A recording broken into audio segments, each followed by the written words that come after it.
आज देश की सबसे बड़ी पार्टी भारतीय जनता पार्टी, जो देश के कई राज्यों में जीत के परचम लहरा रही है, और वहीं पर उसी पार्टी के एक विधायक हैं राम दुलार गोंड जी। राम दुलार गोंड जी कहना तो बेकार हो जाएगा, क्योंकि राम दुलार गोंड जो सोनभद्र के एमपी एमएलए कोर्ट ने उनको 25 साल की सज़ा सुनाई है, और वो सज़ा किसकी है यह मैं आपको बता दूं। 2014 4 नवंबर 2014 को उन्होंने एक नाबालिग लड़की के साथ बलात्कार किया था। बात शुरू होती है 2014 से, आज आ गई 2023, लास्ट चल रहा है दिसंबर का।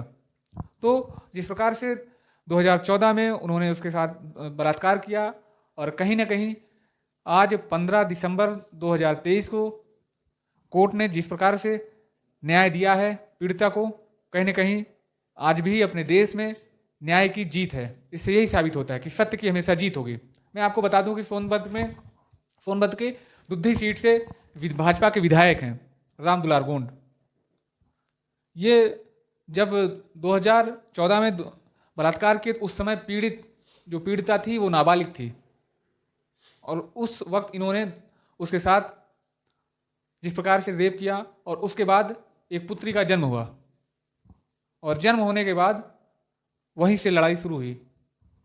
हालांकि लड़की जब बालिग हो गई तो उसका विवाह हुआ, और आपको बता दूं कि जब वो लड़की नाबालिग थी तो इनके ऊपर पास्को एक्ट भी लगा था 376 के तहत।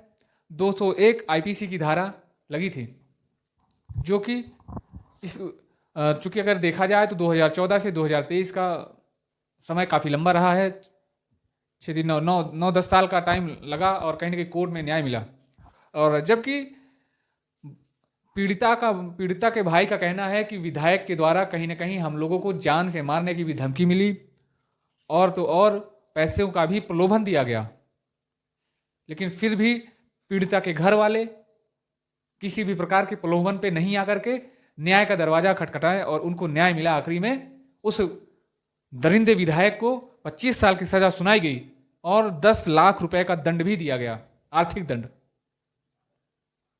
आपको बता दूं कि जिस प्रकार से उस लड़की जो नाबालिग थी, हालांकि बाद में 2014 में जब उसके साथ ये बलात्कार हुआ उस वक्त वो 15 साल की थी, और उस नाबालिग लड़की को बालिग दिखाने के लिए विधायक ने अपने पावर का, पैसों का हर जगह इस्तेमाल किया कि वो बालिग हो जाए, बालिग दिखा दिया जाए कागजात में। लेकिन ऐसा कहीं नहीं हुआ, और कहीं ना कहीं सच की जीत हुई।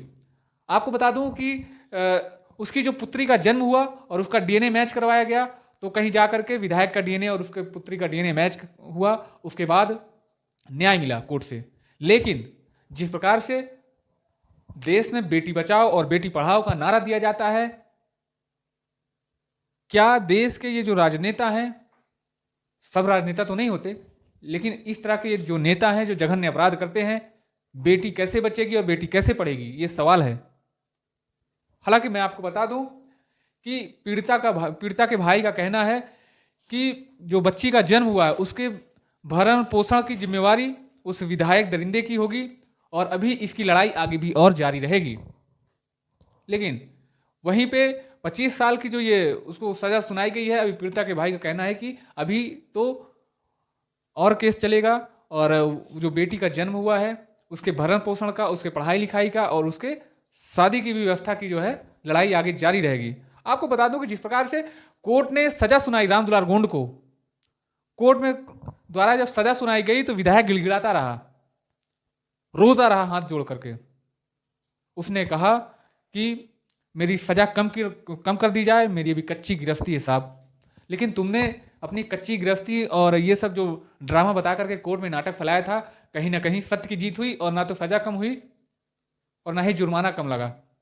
25 साल की पूरी सजा कोर्ट ने सुनाई है, और उसने कहा विधायक ने कि मेरे बेटे अभी नाबालिग हैं, मेरी कच्ची गिरफ्ती है, तरह तरह के बहाने करके रोता रहा, गिड़गिड़ाता रहा। लेकिन जब सच का सामना हुआ तो उसकी आंखें फटी रह गई, क्योंकि ना तो पैसा काम आया, ना तो उसका रसूख काम आया। आपको बता दूं कि जिस प्रकार से राम दुलार गोंड 2022 की विधानसभा में भारतीय जनता पार्टी से चुनाव लड़ा, तो क्या ये राजनेता जो होते हैं टिकट बेचने के चक्कर में, अगर टिकट बेचना कहा जाए तो कहीं ना कहीं दिक्कत हो जाएगी पार्टियों को। लेकिन ये इस तरह के ये जो विधायक बन कर के आए हैं और विधानसभा में पहुंचे हैं, प्रतिनिधित्व करते हैं, तो क्या जब इनको टिकट दिया गया भारतीय जनता पार्टी के द्वारा, तो क्या उस समय कोई सर्वे नहीं काम आया? सर्वे उनका नहीं जांच में निकाल पाया कि जिस प्रत्याशी को हम कैंडिडेट बना रहे हैं, क्या इसके ऊपर कोई केस है? उसके बावजूद उसको टिकट दिया गया। वो चुनाव जीत करके आता है और रसूख जमाता है और अपने पैसे के दम से उस पीड़ित लड़की के घर वालों को प्रताड़ित करता है और तरह तरह की धमकियां देता है। तो क्या ये जो 2022 में भारतीय जनता पार्टी ने इसको टिकट दिया, उसको ये जानकारी नहीं थी कि 2014 में रामदुलार गोंड के ऊपर जिस प्रकार से मुकदमा दर्ज हुआ था, क्या उसको कोई खबर नहीं थी? ऐसे दरिंदों को टिकट दिया जाता है जो कि पैसों के चक्कर में जीत करके विधानसभा में पहुंचते हैं और अपना रसूख कायम करते हैं। इसके पहले भी कुलदीप सेंगर का नाम आया था, उसने भी पीड़िता को काफी ज्यादा परेशान किया, प्रताड़ित किया, कई तरह तरह के उसके घर वालों को हर तरीके से, मतलब कोई कोर कसर नहीं छोड़ा और बहुत ही घृणित कार्य किया कुलदीप सिंह सेंगर ने। और कहीं ना कहीं सुप्रीम कोर्ट ने फैसला दिया और उम्र कैद की सजा सुनाई। आपको बता दें कि ये जो रामदुलार गोंड है, ये पहले भी इनके ऊपर 2014 से केस चला, 22 में अचानक इनके ऊपर तो कोई आया नहीं केस की, 22 के बाद आया, 23 में आया।